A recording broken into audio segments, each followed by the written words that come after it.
Olá pessoal, tudo bem? Sejam todos muito bem-vindos a mais um episódio de podcast aqui dos meus canais. Toda quinta-feira, às 19 horas, subimos um vídeo novo com uma entrevista com aqueles convidados que vocês já estão acostumados aqui, né? Elite, convidado de ponta. Mas eu gosto sempre de lembrar que na segunda-feira o mesmo episódio fica disponível no Spotify para que você possa consumir esse conteúdo enquanto faz uma atividade física, enquanto está se deslocando de casa para o trabalho, do trabalho para casa. E vamos lá, estamos indo rumo ao final da segunda temporada. Essa aqui é a segunda temporada de episódio. E em breve teremos umas férias para o ano que vem começar com tudo, captando novos convidados, novas estratégias. Bom, e eu vou falar uma coisa, tá? O podcast de hoje, o convidado de hoje, ele tá aqui no final da segunda temporada, mas só por questão de agenda, porque estava no nosso radar aqui, era um dos primeiros convidados que eu queria trazer desde a primeira temporada, e depois vocês vão entender por quê, porque trata-se, além de ser um assunto extremamente polêmico, é um assunto que para a gente falar tem que ter muita base, muito conhecimento. Não é assim vir aqui falar eu acho isso, eu acho aquilo. Então, hoje, esse episódio, especialmente, ele vai enriquecer muito essa nossa segunda temporada. Bom, eu quero começar agradecendo você, nosso público fiel, que segue, que assiste, que compartilha e que comenta. Gosto muito de ler os comentários que vocês deixam abaixo de cada episódio, porque aí eu consigo saber se está agradando, se não está. As críticas são muito bem-vindas para que a gente possa saber como direcionar, como melhorar ainda mais a qualidade aqui desses nossos episódios. Bom, vamos lá. Chega de enrolação que eu tô louco para apresentar o nosso convidado. Aliás, eu só não sei como apresentar, porque eu tô aqui pensando, será que eu lembro o nome dele? Tô com medo de errar. Então vamos fazer o seguinte, vamos no feijão com arroz mesmo, que esse eu lembro. Muito bem-vindo, Nutri Tonton. Isso. Tonton é mais fácil, aí eu não erro. Bem eu tava aqui mais fácil. pensando, Antônio... Antônio. Antônio o quê? Eu tava tentando... Antônio.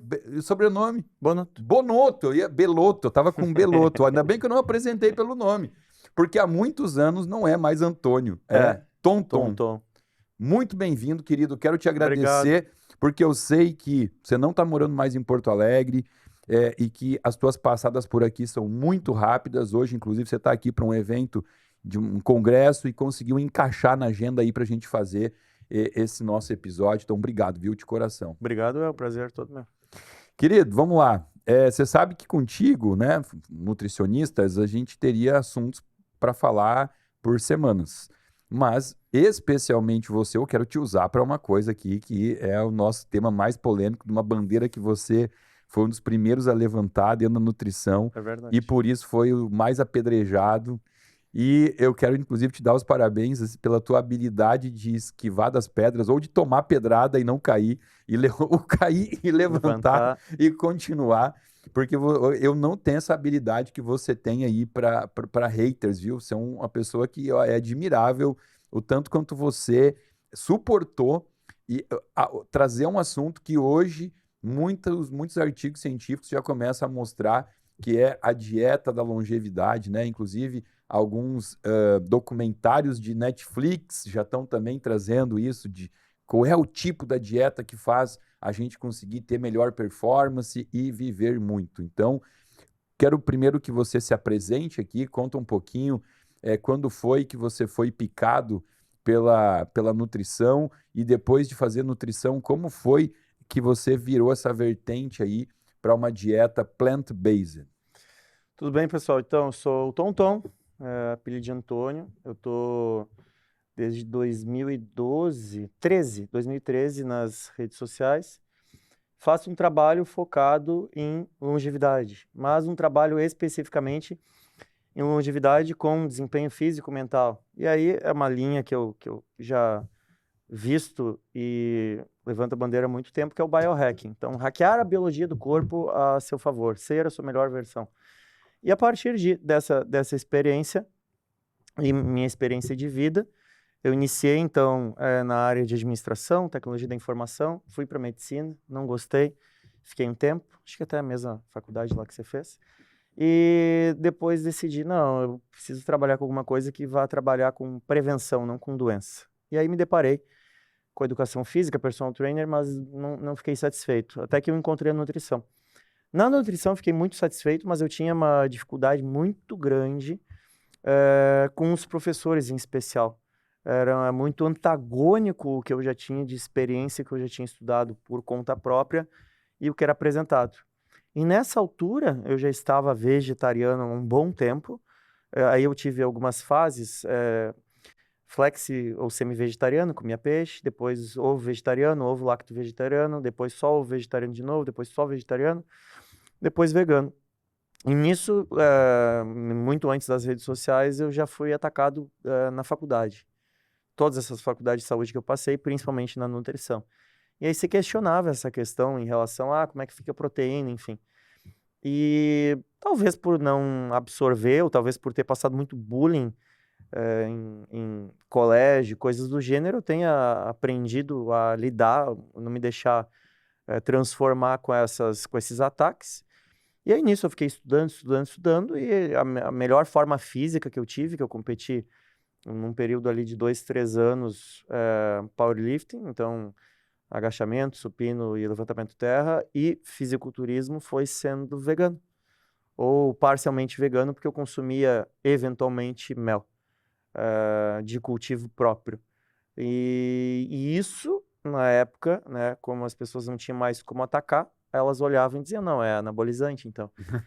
E aí eu entrava, né, nas redes sociais e publicava lá vários testes que eu fiz de doping, publicava exames e publicava inclusive as coisas que eu usava, porque eu não era isento de recursos ergogênicos, usava vários recursos ergogênicos, mas não esteroides anabolizantes como as pessoas estavam usando, fazia uma low dose de HCG, fazia, sei lá, um Cardarine da vida, alguma coisa assim.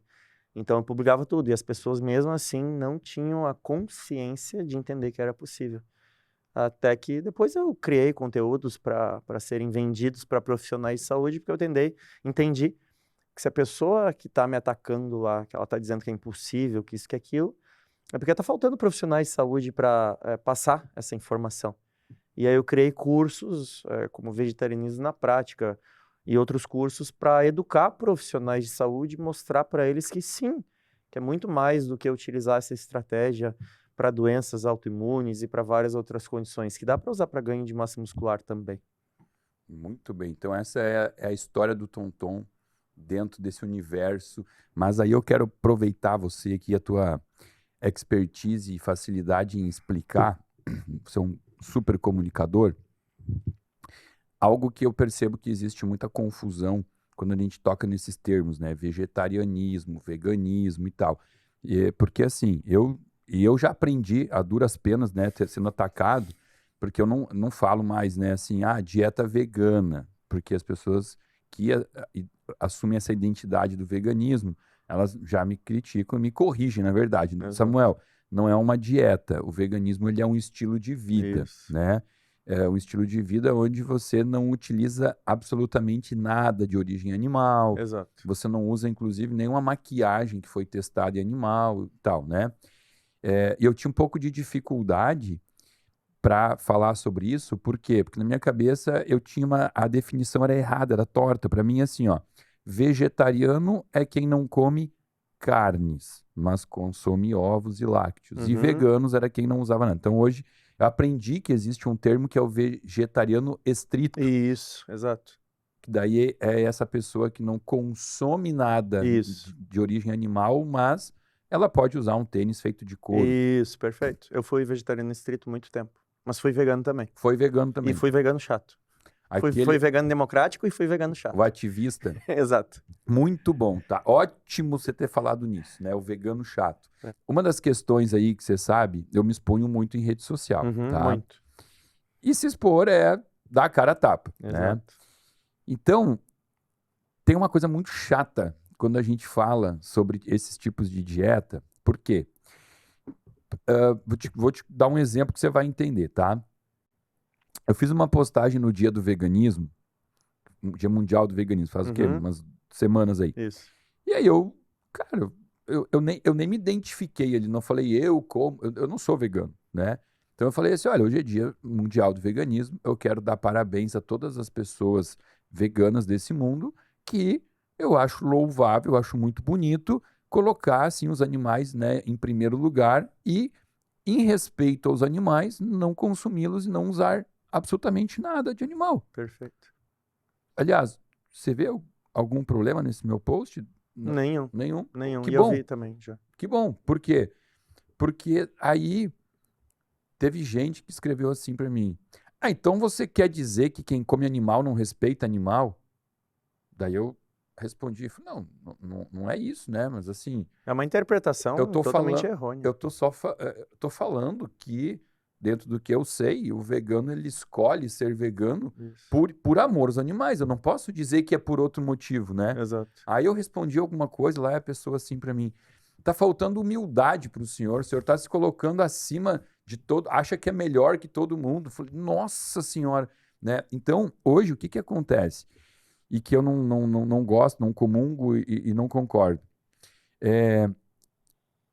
A pessoa que come carne, ela é atacada às vezes por vegetarianos e veganos. Exato. Atacada, enfiando o dedo na cara, falando coisas fortes. E o contrário também, como eu acabei de contar que eu fui atacado na minha própria rede social, entendeu? A pessoa que come carne ataca quem não gosta de comer, né? Como se isso fosse Grêmio, Inter, Lula, Uhum. Bolsonaro, os extremos, né? Uhum. E então a gente tem um pouco de dificuldade com isso, por quê? Porque daí, quando a gente traz uma questão científica, um estudo científico, né, uma base científica, acaba que talvez se transforme mais ou menos como quem tentou falar sobre ciência durante a pandemia, né? Exato. Do tipo assim, a máscara não tem efetividade. E não tinha. Eu tomei vários banimentos. O que que falavam? Bolsonaro, né? Ou seja, não existiu ciência, existiu uma politizaram a Isso. ciência, né? Isso. E agora, em relação à dieta, a mesma coisa, né? Você traz um estudo e fala assim: olha, o plant-based é uma dieta que, por exemplo, para o tipo sanguíneo A, é uma Isso. dieta que Fantástico. vai te ajudar a viver mais e melhor. Com certeza. Aí vem as pessoas e começam a atacar, né? Porque tá ofendendo quem come carne. Aí a gente não tem mais como conversar sobre algo científico. Exato. E até o termo plant-based, alguns veganos se ofendem, né? Em vez de ficarem felizes, né? Que atualmente, se eu fosse classificar, né, depois eu fui vegano por anos, fui vegetariano estrito por anos, mas hoje, se eu fosse classificar, eu seria um flexi vegetariano, porém a minha base é 90% plant-based ou mais. E eu nunca mais coloquei na boca porco, frango, essas coisas, né? Peixe, ovo, sim, mas fiquei anos sem. E sempre buscando saber da onde. Mas a bandeira que eu mais visto hoje e que eu vejo que é muito democrático e poderia servir a todos é a flexibilização de uma alimentação plant-based. Só vai ajudar. Então, por exemplo, tem movimento Segunda Sem Carne. Eu já tive discussão com veganos que não gostam do movimento Segunda Sem Carne. Porque só um dia não ajuda. Pô, meu amigo, mas é um dia já. De Já 7 é um percentual considerável. É significativo. E a conscientização que isso traz. Não apenas, você está dando um descanso para o intestino de um gaúcho que come muita carne. Não, vamos mais longe. Você está impactando um comércio local de produtores orgânicos de vegetais. Eles vão vender mais no final de semana por conta do Segundo Sem Carne. Então, a gente precisa ter essa contextualização e tentar entender que, às vezes, as pessoas elas têm escolhas que elas acreditaram na cabeça delas ou com as informações que elas têm, que aquele resultado final que elas estão pensando é o correto. Eu, por um período muito curto de tempo, morando anos na Europa, eu acreditei bem no início que o movimento dos carros elétricos era fantástico para a natureza e para mim. Até eu começar a ver o primeiro, que a quantidade de baterias que tem embaixo ali para poluição eletromagnética, aquilo é surreal. Segundo, como é que aquelas baterias são obtidas? E aí depois eu comecei a ver, peraí, qual que é o melhor custo-benefício? E hoje eu pude escolher. Hoje eu tenho uma Mercedes e um Audi híbrido. E eu tenho bateria atrás, mas não tenho uma bateria embaixo. E eu tenho uma vida útil muito melhor. Então, a escolha que a gente faz baseado nos princípios que a gente tem, eles se dão por conhecimento. Nenhuma criança nasce já com princípios morais e éticos. Ela vai adquirindo aquilo pelo ambiente que ela vive. Então, os profissionais da saúde precisam se conscientizar que sim, uma alimentação com base plant-based vai fazer de forma genérica todo mundo viver mais. E dificilmente uma alimentação que fosse carnívora estrita, mesmo para um indivíduo do grupo O, que nem eu, poderia trazer os mesmos benefícios. Por um período curto de tempo, a gente sabe que uma alimentação cetogênica clássica, com carnes, enfim, pode ser válido. É ótima para emagrecer. Com certeza. Tira 20 quilos em um mês. Exato. Como algo pontual. Mas não para sempre. Exatamente. E aí eu quero ver o intestino dessa pessoa se ela ficasse fazendo, né? Café da manhã bacon, no almoço ovos, de tarde frango e à noite carne. É complexo, muito complexo.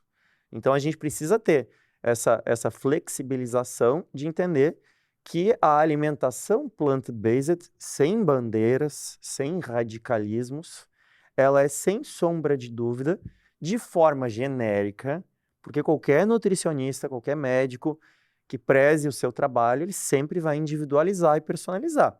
O futuro da nossa área é a nutrição, a medicina personalizada. Não é nem mais integrativa, multidisciplinar, é personalizada.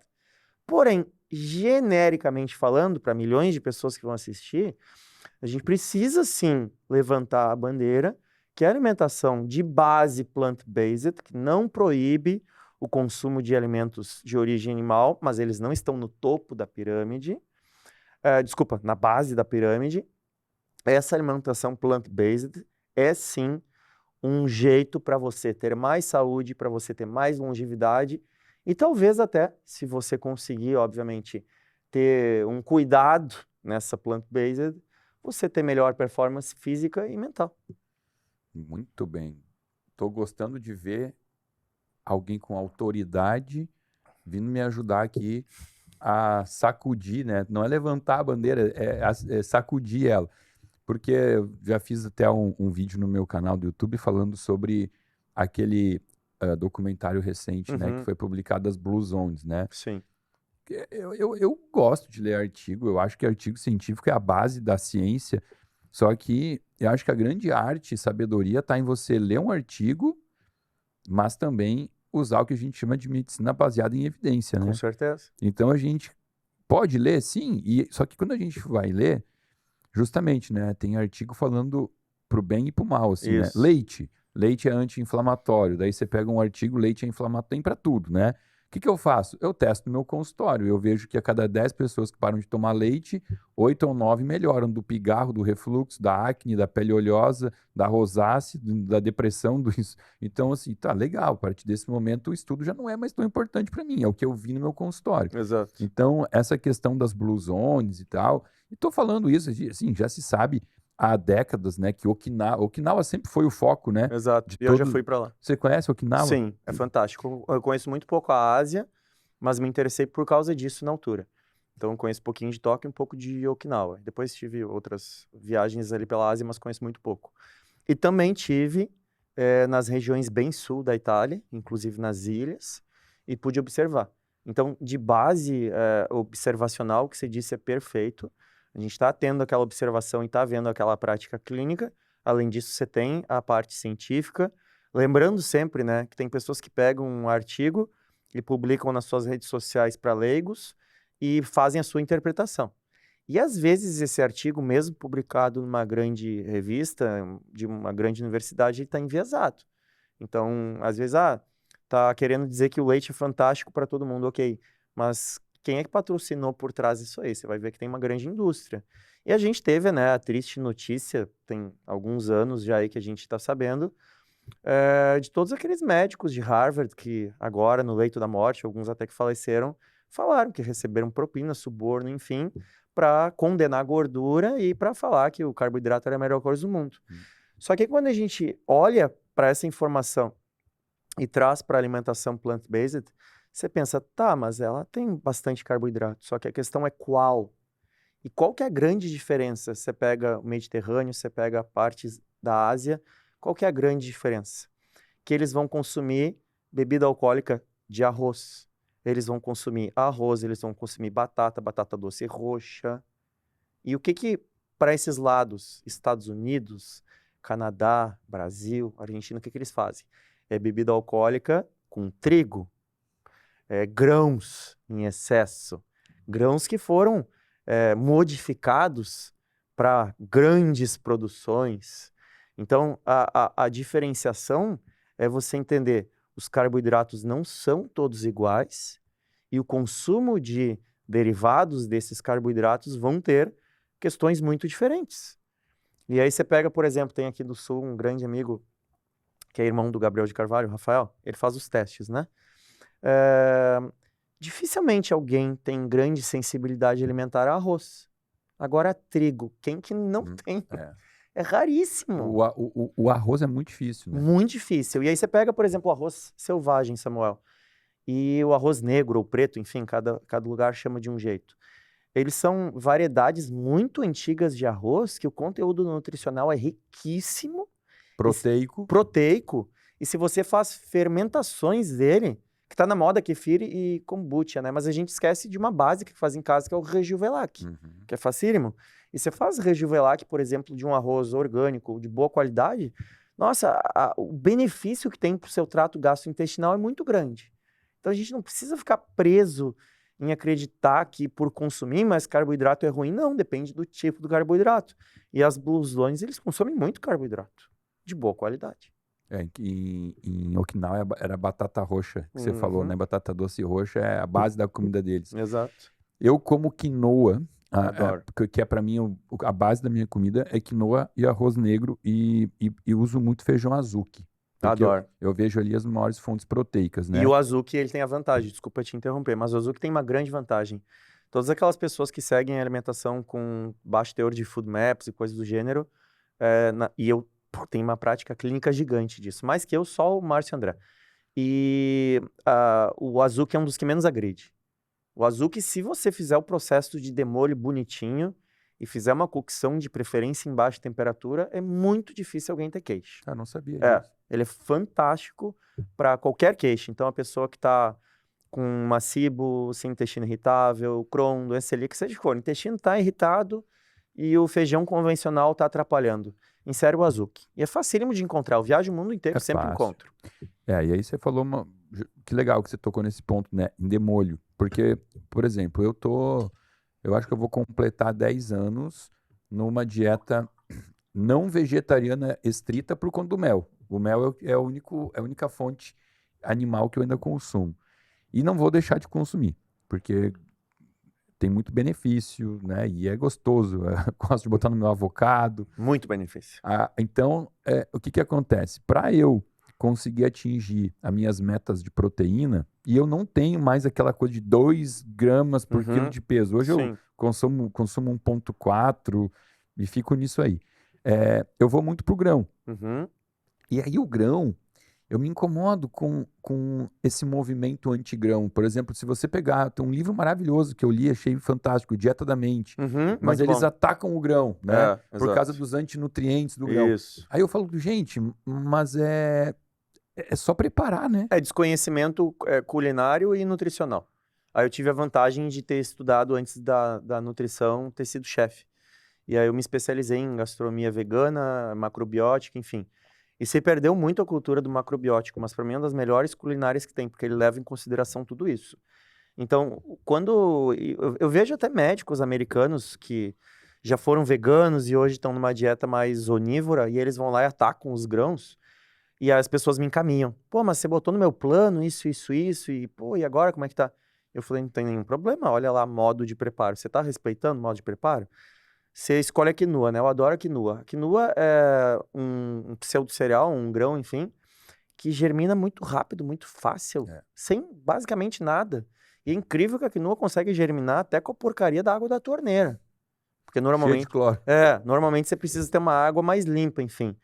E quando você germina quinua, além de você melhorar o conteúdo proteico, além de você melhorar a condição de fibra e tudo mais, a digestibilidade é muito boa.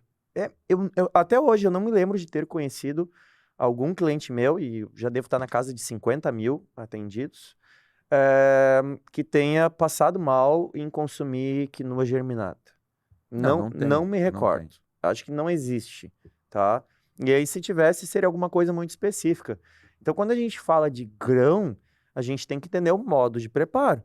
E aí, às vezes, falta um pouco de bom senso, porque quem morou numa fazenda que nem eu, você não vê os animais lá atacando plantação de feijão cru. Porque ninguém come feijão cru. O animal vai morrer. Ou batata crua, ou, sei lá, tomate verde. Você não vê. Por quê? Por exemplo, o tomate e a batata, rico em solanina. É tóxico. Berinjela também. Exato. É tóxico. Então, o ser humano, até por ter mais peso, enfim, conseguiria consumir uma quantidade que não fosse tão tóxica, mas o animal pequeno não. Então, a gente já, observa a natureza, você já tem uma noção ali. Segundo, você pega, por exemplo, um brócolis, uma couve. Se você faz um processo térmico leve ou um choque, pouco tempo, alta temperatura, não fica mais verde, mais vistoso? Será que é tão difícil interpretar que se ganha cor, se ganha vida, é mais saudável? E os tugas, né, que é como a gente chama os portugas lá onde eu moro, os tugas, eles servem uma couve que ela tá desfalecida já, de tanto que eles cozinham. Desbotada. Ela virou a couve, ela virou albina. Exato. É mais digerível que a crua? Mas já ficou na água um monte de nutriente. Então, esse bom senso, Samuel, de você saber preparar é o que muda. E, por exemplo, vegetais crus, que nem basicamente os mais de 14 tipos de alface que eu consumo. Americana, frise, crespa, lisa, enfim, lá em Portugal tem muita variedade. Mimosa. Ixi, e vai. As alfaces, em geral, têm uma boa digestibilidade crua e tem um baixo teor desses antinutrientes que seriam prejudiciais. Então, é você saber trabalhar isso. E, obviamente, né, que nem a gente falou até antes de começar aqui, quando a gente tem pouca informação, não tem exame genético, tem pouco exame sanguíneo, mas a gente sabe que a pessoa, por exemplo, é A, mas tem um pai O, né? Então, ela tem uma herança genética ali O, mas ela é tipo A. A gente já sabe que ela vai ter uma facilidade um pouco maior que um O de pais O para consumir esses vegetais. E esse O vai ter que tomar mais cuidado pelo conteúdo de lectinas e pela capacidade genética que aquela pessoa apresenta, genericamente falando. Então, quando a gente leva o conhecimento da nutrição, da gastronomia, enfim, da culinária, para essas pessoas que trazem artigos para falar mal, elas se equivocam nesse ponto. Porque você falou dos artigos científicos, eu concordo com você, só com uma ressalva. Medicina tradicional chinesa tem 10 mil anos, a indiana, a Ayurveda, tem 7, 6 mil anos. E temos várias outras aí. Como é que eles sabiam questões genéticas, entre outras coisas, sem artigos? Pelo vasto conhecimento de fisiologia, bioquímica e entendimento do corpo humano.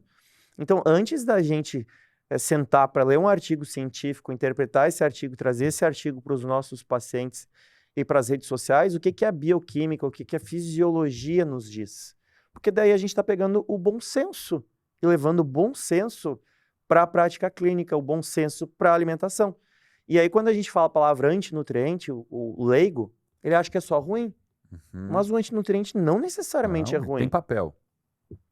Então, a gente tem vários nutrientes que as pessoas mandam fazer em farmácias de manipulação que vieram de antinutrientes, por exemplo. Então, quando se tem esse bom senso, muda tudo. Então, a forma de preparo de uma alimentação mais plant-based, ou que fosse um vegetariano estrito, vegano, enfim, ela vai ser muito saudável se também ele souber fazer as escolhas, tanto da qualidade do que ele está consumindo, como da forma de preparo. Muda tudo.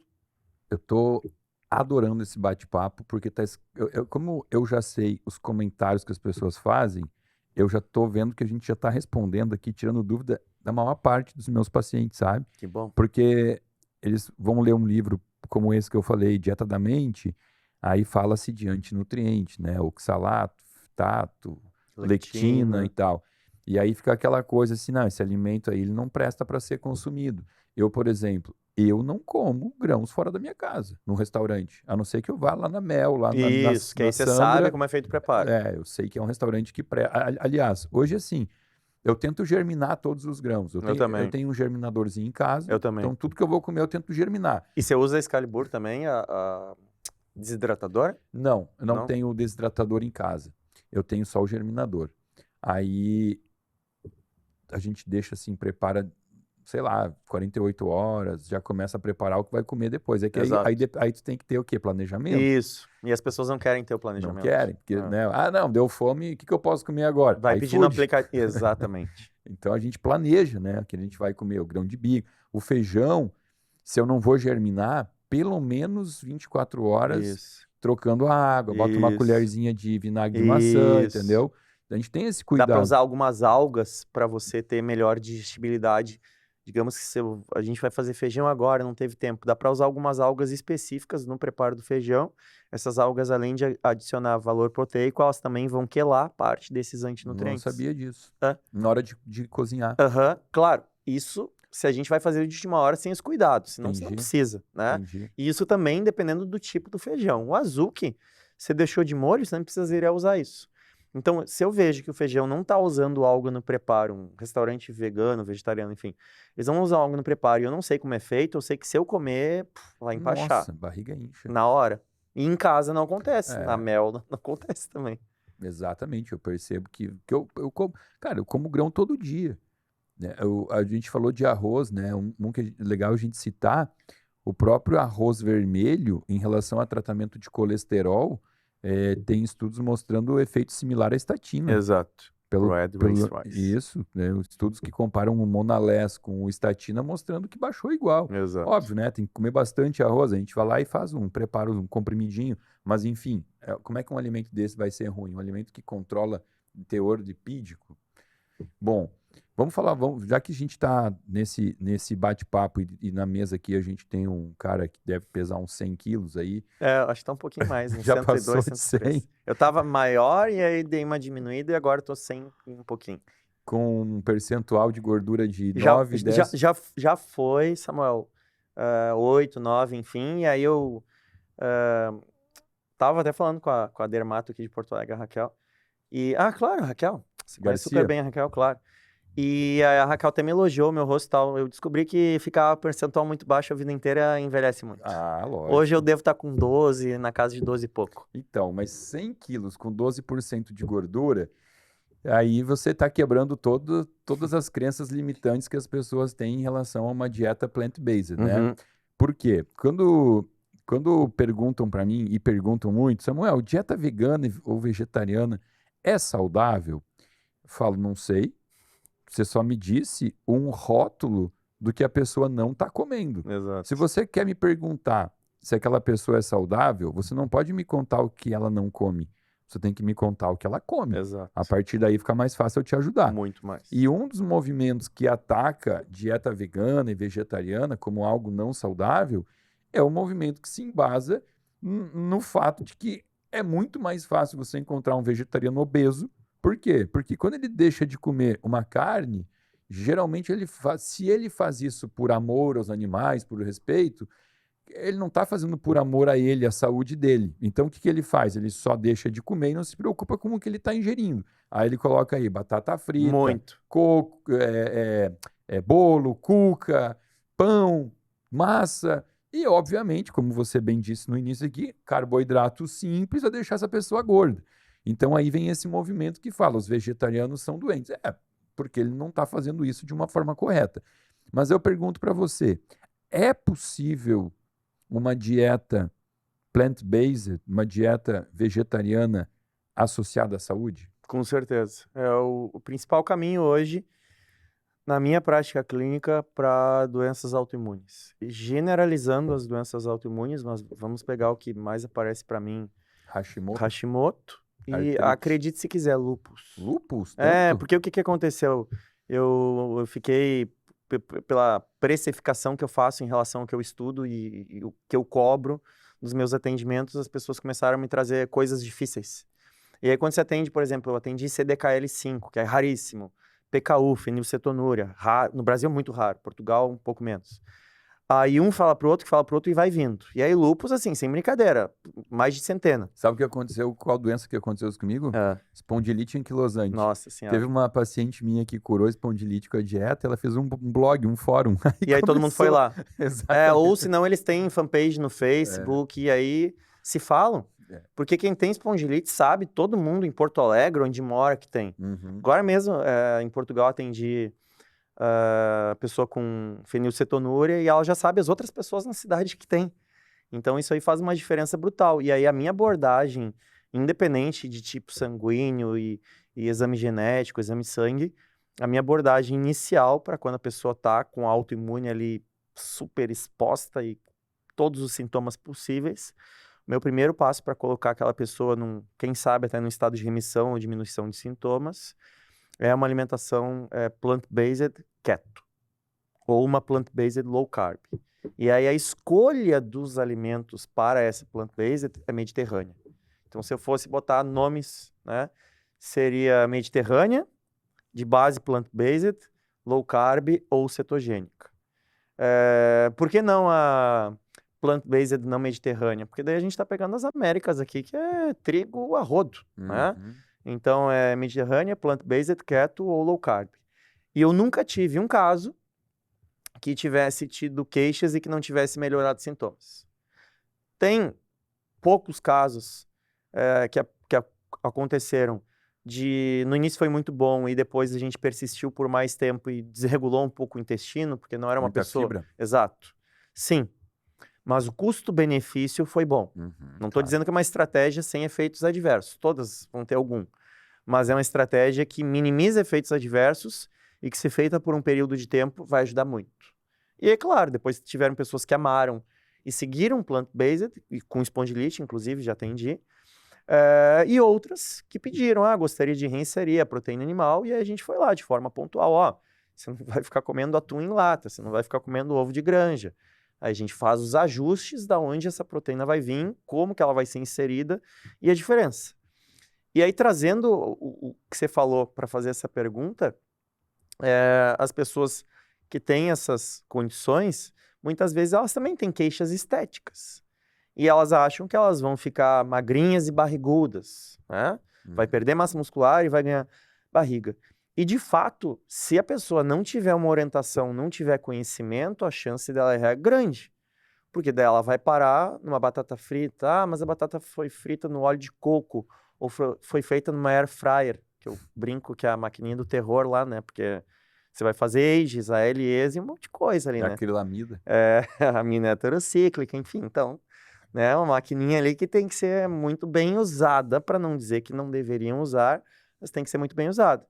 E aí você deve lembrar, você é pouco mais velho que eu, você deve lembrar que não existiam grandes opções de restaurante em Porto Alegre, quando eu era adolescente e vegano. Ainda tem, eu acho, um restaurante no meio da Redenção ali. Tem, né? Não sei se ele é vegano ou vegetariano. É vegetariano. Mas com boas opções veganas. É isso. E aí, naquela época, Samuel, nossa senhora, não tinha opção saudável. Tirando as saladas, era muito ruim. Hambúrguer de soja. Com seitã, soja que nem sabia de onde vinha, glutamato monossódico a rodo, né? Porque se coloca nesses condimentos. Então, a estratégia para isso ser saudável, de novo, é você saber como está sendo concebida essa alimentação, você saber de fato o que a pessoa come e o que ela não come.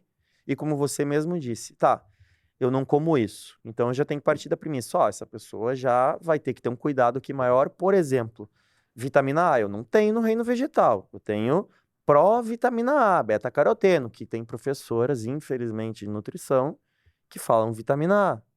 É triste. Depois a gente vai para B12.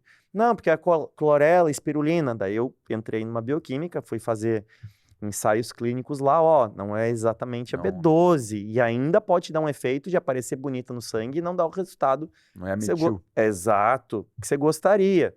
São análogos. Então, a gente tendo esses cuidados, a gente vai ter um resultado final muito bom.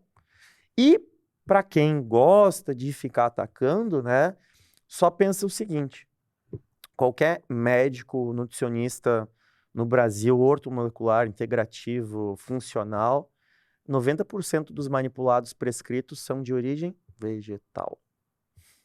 Então, por quê? Resveratrol, curcumina, então, só um pouquinho. Licopeno, É. quercetina. Aí tá aqueles médicos Cranberry. famosos dos Estados Unidos, né?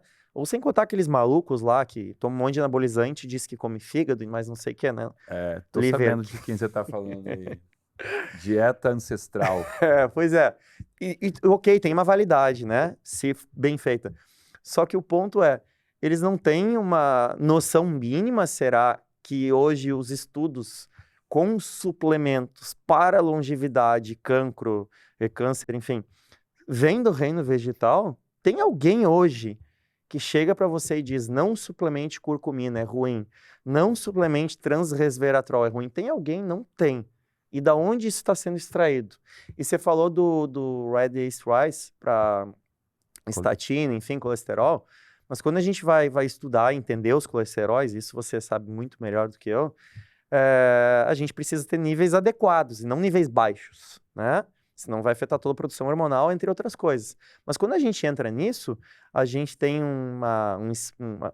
uma especificidade de um tipo de bergamota, e a bergamota lá do sul da Itália, né, que é patenteada, inclusive, no Brasil como fitoterápico. Caríssimo, mas que você toma, e eu sou prova viva disso, porque eu sempre tive HDL terrível. Sempre, com 18 anos era 30 e poucos, né? E você faz a comparação, com estudo de caso simples, o Tonton comparando ele mesmo. E você faz a estatina, e você faz essa substância natural extraída de um vegetal, o resultado é o mesmo ou melhor, sem todos os efeitos colaterais. E, de novo, a gente está extraindo da onde? Do vegetal. Então, se a pessoa consome uma alimentação mais plant-based e ela já vai ter biodisponibilidade desses fitoquímicos, por que não? Simples. Eu acho que esse ponto aqui ele chama a atenção até de quem não estava acreditando, né? Por que os compostos fenólicos, os compostos bioativos, por que tudo que a gente prescreve hoje para longevidade, como você disse, a imensa maioria, acho até que você foi generoso com os 90%. Acho que seriam uns 95% ou mais. É que eu pensei na vitamina A, na D3 e aí fiquei assim, pouca ômega coisa. 3... Mas tem de alga hoje, que é muito bom. Que tem mais DHA, Isso. mas DHA para o cérebro também Isso. é o que ajuda até na prevenção do Alzheimer. Exato. Não, muito bem lembrado isso. E a última pergunta, então, para a gente não deixar dúvida aqui para o nosso público. É possível ganhar músculo com uma dieta sem proteína animal? Sim. Quem entrar hoje nas minhas redes sociais, @NutriTonton lá no Instagram. Já tem já botamos aqui na show. tela. Vai ver o seguinte, pode descer o feed, né? Eu posto muita foto minha, eu não exponho muito minha vida pessoal, mas como eu sempre fiz desporto, competi em natação, competi em fisiculturismo, powerlifting, enfim, até crossfit lá no início começou a competir. Se vocês forem olhar as minhas fotos, vai ter uma altura ali, 2017, 18, 19, que foi disparado minha melhor forma física, e eu tava num estilo de vida quase que vegano, talvez até tenha ficado 100% vegano por um período, sem nada de origem animal, até cuidado em relação ao banco do carro que eu ia comprar, enfim, e foi minha melhor forma física. E isso se dá por quê? Quando as pessoas estão buscando massa muscular, elas ficam muito focadas no macronutriente proteína. E eu concordo, se a gente for pensar num estilo de sobrevivência, que se as pessoas vão ser colocadas numa ilha, em 3 grupos, em 3 ilhas diferentes, quem ficar só com proteína vai ter uma vantagem em sobrevivência. Mas a gente não está falando de sobrevivência, a gente está falando em longevidade, estilo de vida. Então, quando as pessoas saem desse modo sobrevivência e falam, olha, eu quero viver 120 anos bem, eu quero poder transar com minha esposa com 120 anos. Se, de fato, esse é o objetivo da pessoa, viver mais, melhor, a pessoa precisa entender que não tem como, de forma alguma, ela ficar presa no conceito da proteína. E aí, quando as pessoas chegam no consultório, na clínica, enfim, diz, eu não ganho massa muscular de jeito nenhum, você vai olhar, tá comendo 1 quilo de carne por dia. E eu falei, meu amigo, olha só, eu tenho o estômago já bem avantajado, então são anos fazendo alimentação hipercalórica de 8.000 calorias, eu tenho 1,85 m. Não tem como você conseguir consumir carboidrato para te dar hipertrofia consumindo isso de proteína. Não cabe Não junto, né? cabe. A proteína dá muita saciedade, demais. E a pessoa que precisa ganhar massa muscular superávit calórico. Como é que ela... É impossível, não consegue. Mesmo que ela comece pelo carboidrato, para o carboidrato dar um pico de insulina e dar mais fome, depois ela tentar ingerir a proteína, mas não serve, é mecânico. Não serve no estômago. Então, vocês precisam se conscientizar que sim, numa alimentação de ganho em massa muscular, você ter um equilíbrio de uma boa quantidade de proteína em todas as refeições é crucial, pelo pool de aminoácidos que fica circulando no seu organismo, na corrente sanguínea. Porém, a base para esse músculo é o carboidrato. O carboidrato, né, o nome correto seria... O glicogênio. Isso! E glicogênio começa com o quê? Com proteína? Ou com Não, glicose? glicogênio. E veja o nome também do carboidrato, hidrato de carbono. Hidrato. Então, quando você entende que esse carboidrato que vai virar glicogênio muscular, e o seu músculo, a maior parte é água. Se você vai olhar, a quantidade de proteína no músculo é pequeno. Se você entender isso, você já está meio caminho andado para ganhar massa muscular. E aí, obviamente, que uma alimentação plant-based vai favorecer muito a pessoa. Só que tem que saber o que combinar. Eu não posso pegar e fazer, por exemplo, sei lá, 200 gramas só de arroz. Porque quando a gente tem arroz e feijão, por exemplo, você tem lisina e você tem metionina. Você fecha o aminograma perfeitinho, né? Exato. Então você precisa ter esse equilíbrio. Ah, mas eu tô pegando um arroz branco qualquer e tô pegando um feijão qualquer. O conteúdo deles de lisina e metionina vai variar. Então a gente precisa ter essa noção para isso. E se fosse assim, o que eu quero que vocês pensem é o seguinte, tá? Fenilcetonúria, de forma bem didática e não científica. É aquela pessoa, tem 3 principais graus, é aquela pessoa que não vai conseguir metabolizar a fenilalanina, que é um aminoácido essencial e que toda proteína praticamente tem, né, de origem animal. As vegetais variam. Essa pessoa não poderia ganhar massa muscular, então, e ela ganha. Ela ganha. Por quê? Porque ela vai combinar outros aminoácidos para fazer aquele favorecimento, mas principalmente, ela vai ter na alimentação dela boas gorduras e carboidrato, e ela ganha. E eu tenho clientes, pacientes fenilcetonúricos que têm um físico que você não diz que eles são. Porque você pensa, não ingere whey protein, não ingere proteína vegana, porque a proteína vegana tenta copiar o aminograma do whey, então vai ter a fenilalanina. Mas eles ganham. E aí? Então, é sim possível ganhar, e a minha melhor forma física foi assim. Só que tem que ter uma atenção ao que você vai comer. Você sabe que eu sou derrubado aqui, boicotado, porque faz 10 anos que eu parei de comer proteína animal. E nesses 10 anos eu baixei uns 7 quilos de peso, né? Aí falam assim, não, mas você tá, viu, perdeu os teus músculos, porque... Só que, na verdade, naquela época que eu pesava 85 quilos, era uma época em que eu fazia um tipo de treinamento de força Sim, diferente. voltado para fisiculturismo, entendeu? Eu lembro. Era uma coisa surreal. Eu lembro. Você lembra que era Sim. na A frente, gente se encontrava no Jason, eu porto do lembro. corpo ali, Aham. e era um treino insano, né? Então hoje eu não faço mais musculação, hoje eu faço um treininho funcional, com muita isometria, uma calistenia. Então não tem nada a ver com a minha forma de me alimentar, né? Até porque meu tônus muscular, minha força, ela continua boa, né? Mas aí as pessoas, elas falam assim, olha aí, ó. Não, agora tem eu lá para provar, porque eu tenho as minhas fases, inclusive de nutricionistas e médicos, me obrigando a consumir whey protein, dizendo que se não fosse consumir, eu não ganharia massa muscular, e eu tenho, tá datado, tem toda a informação lá no meu Insta, sei lá, 2013, 14 eu consumi whey protein ainda, eu acho que 15 eu cortei, e tá lá, então é sim possível, e o cuidado, obviamente, precisa ser um pouco maior, já que você está optando por retirar um conjunto de alimentos. E aí, uma sugestão que eu faço para vocês, e que para mim foi muito bom, né? Porque eu não falo tanto agora, mas quando eu abri o jogo para os meus seguidores falando sobre ser autista, eu coloquei as cartas na mesa. E uma das coisas importantíssimas que a gente tem que entender em relação à suplementação e tudo isso, é que a base é, primeiro, o que você está escolhendo de treinamento, que nem você colocou, né? Então, eu estou treinando para aquele objetivo que eu tenho, E a alimentação também focada para aquilo.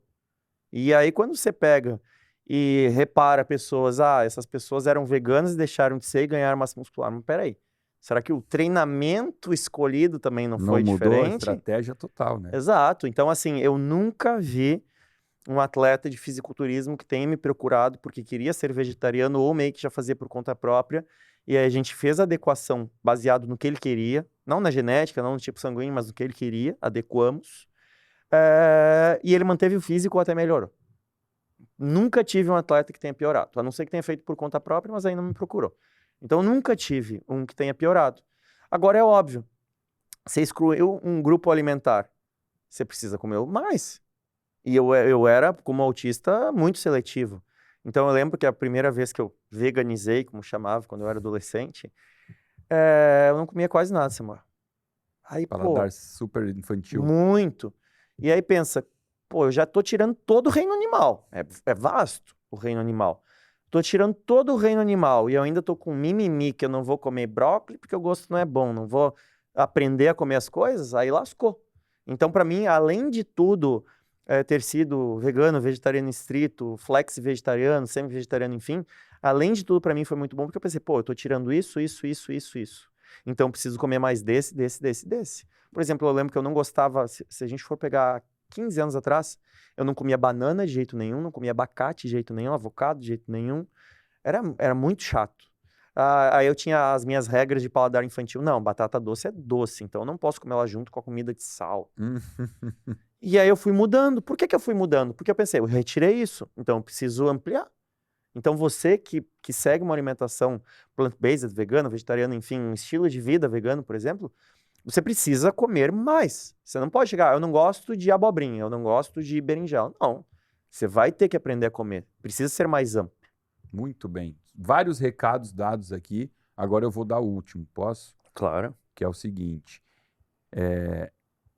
Esse episódio, ele teve como intuito trazer a informação de que é possível ter saúde. Aliás, é estranho falar, né? É possível ter saúde com uma dieta vegana, porque na verdade... É muito estranho. No meu ponto de enxergar, é a muito base. mais possível Claro. ou dieta plant-based e tal. Agora, a gente não está aqui tentando convencer ninguém a fazer nada. A gente não está atacando pessoas que comem proteínas animais. A gente não está fazendo nada disso. Eu já estou preparando esse final para que comentários desnecessários e agressivos, e a gente não agrediu ninguém aqui.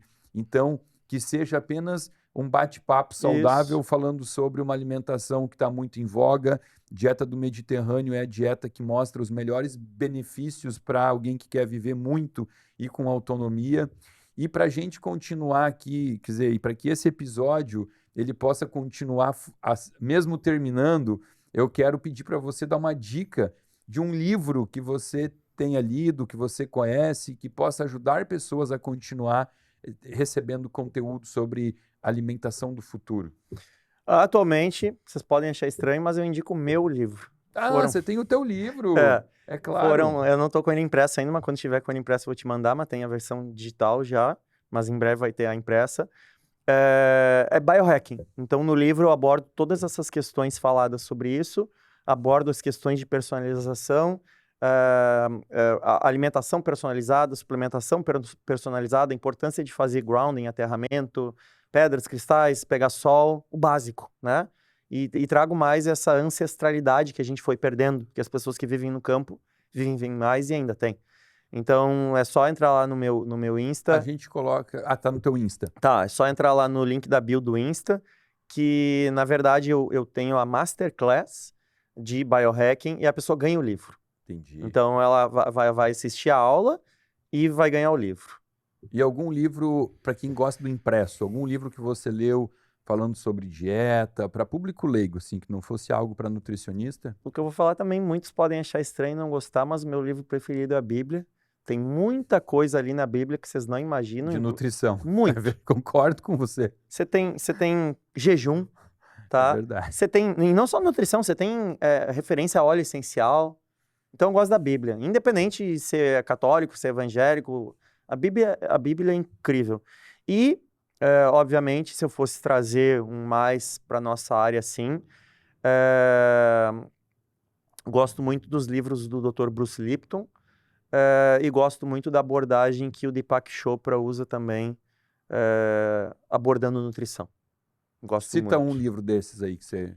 Do Deepak Chopra, praticamente todos. Do Bruce Lipton, todos. E vamos trazer aqui uma pessoa que tem uma coisa que você já utiliza e que eu também já utilizo, que é uma portuguesa abrasileirada, porque está mais de 30 anos no Brasil, doutora Emília Pinheiro, dieta do tipo sanguíneo.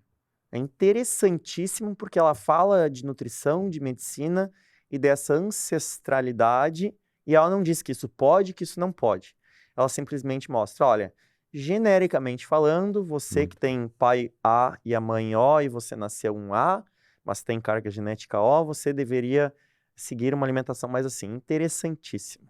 Então, várias dicas para quem quer continuar aqui. Sim. Cara, eu quero te agradecer muito. Obrigado. Eu sei também que a gente está aqui com o nosso tempo estouradíssimo. Muito. Você tem que correr lá para dar a tua palestra no Congresso.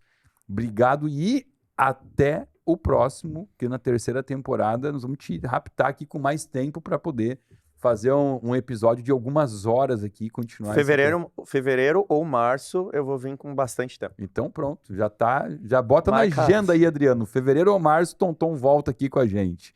E eu quero saber você, pessoal aí de casa, o que achou, gostou do episódio, aquele comentário que agrega, que a gente gosta de ler para saber se estamos realmente conseguindo agradar o nosso público. Se você gostou desse episódio, compartilha com os amigos, coloca no grupo de WhatsApp da família, principalmente se lá tem aquela avó que falava assim, você tem que comer a carninha, senão não vai ter saúde. Bom, lembrando que se não tiver inscrito no meu canal, eu peço humildemente que se inscreva, aciona o sininho para receber alerta de novas mensagens sobre saúde toda semana aqui para você. E abaixo deste vídeo, você também tem um link que pode acessar, se inscrever e passar a fazer parte de um grupo VIP de pessoas que recebe conteúdo gratuito e exclusivo toda semana aqui do meu canal. Tonton, vamos lá, se despedir do nosso público. Até logo, pessoal. Valeu.